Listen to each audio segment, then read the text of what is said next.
Mätu piepornú používali králi aj rolníci. Prvý raz sa komerčne začala pestovať v Anglicku na začiatku 18. storočia. Preskúmali sme jej odrody v Taliansku, Grécku, v Indii a v Japonsku, ale zistili sme, že mäta s najlepšími terapeutickými vlastnosťami rastie pozdĺž 45. rovnobežky severoamerického kontinentu v Yakima Valley pri hore St. Helens. Kľúčovou zložkou mäty je mentol, ktorý spôsobuje jej charakteristické upokojujúce a kladivé účinky a osviežuje myseľ a dušu.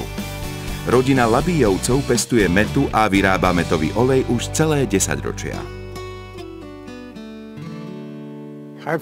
Prvý raz som sa o pestovanie mäty, konkrétne mäty piepornej, začal zaujímať na začiatku 40. rokov.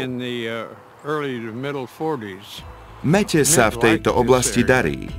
Je to jedna z oblastí s najväčšou úrodou mäty v celých Spojených štátoch. Mäta sa pestuje aj inde, no ľuďom sa tam nedarí dosiahnuť takú produkciu, akú máme tu v Yakima Valley. Zdá sa, že Yakima Valley je na pestovanie mäty to najlepšie miesto na svete. Pôda v Yakima Valley je na pestovanie mäty skvelá, má veľa živín. Pomohlo jej aj to, že v máji 1980 vybuchla sopka St. Helens a pokryla celú oblasť sopečným popolom. Ten už bez tak dobrú pôdu ešte zlepšil.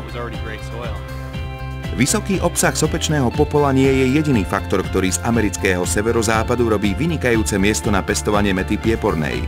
Yakima Valley má tiež dokonalú vodu a klímu na produkciu vysokokvalitného mätového oleja. Podmienky pre pestovanie sú tu také, že je to asi najlepšia oblasť v Spojených štátoch na výrobu oleja. Máme tu dlhé vegetačné obdobie. Cez deň tu máme extrémne vysoké teploty, okolo 35 stupňov Celzia. V noci sa ochladí na približne 10 stupňov.